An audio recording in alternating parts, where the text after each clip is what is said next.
My brothers and sisters, may the Lord be with you. A reading from the Holy Gospel according to Matthew. The disciples approached Jesus and said, "Who is the greatest in the kingdom of heaven?"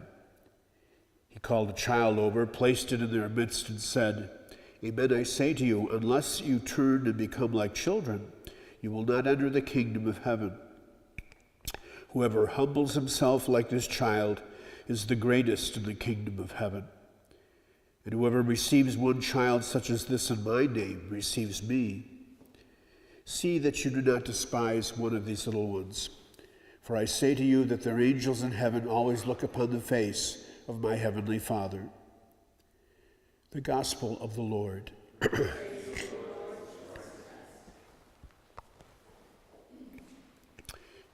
Last Friday, we remembered the archangels Raphael, Gabriel, and Michael. And today the church puts before us a reminder again of the personal angels that each of us have. The concept of angels is a very, very strong biblical image, both in the Old Testament and the New Testament. We just heard a couple of minutes ago a segment from the book of Exodus that talks about the angel protecting and guarding the people of Israel as they make their way to the new promised land. The gospel this morning specifically suggests to us that the angels of the little ones constantly see the face of the Heavenly Father.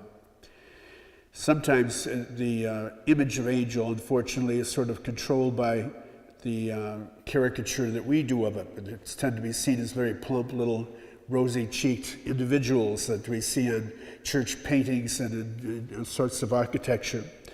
And yet the reality is they seem to be, rather than that, something very, very strong and well-willed, concerned indeed to carry out the function and role that God has given each of them uniquely to carry out. When I was in grade school, I went to St. John the Baptist in Alden, and my second grade teacher was Sister Mary Ida.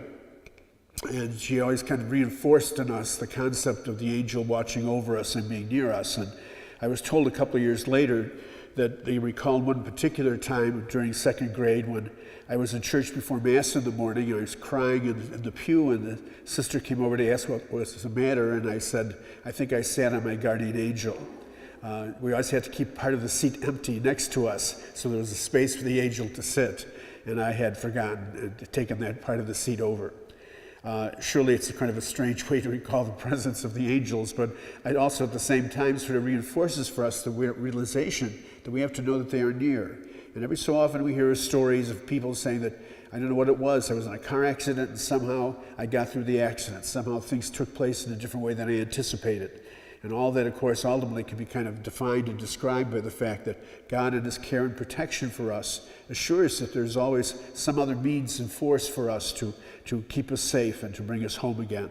And so as we recall our own guardian angels today, at least figuratively, leave some room for them next to you so that they can be with you during the whole course of your journey of faith.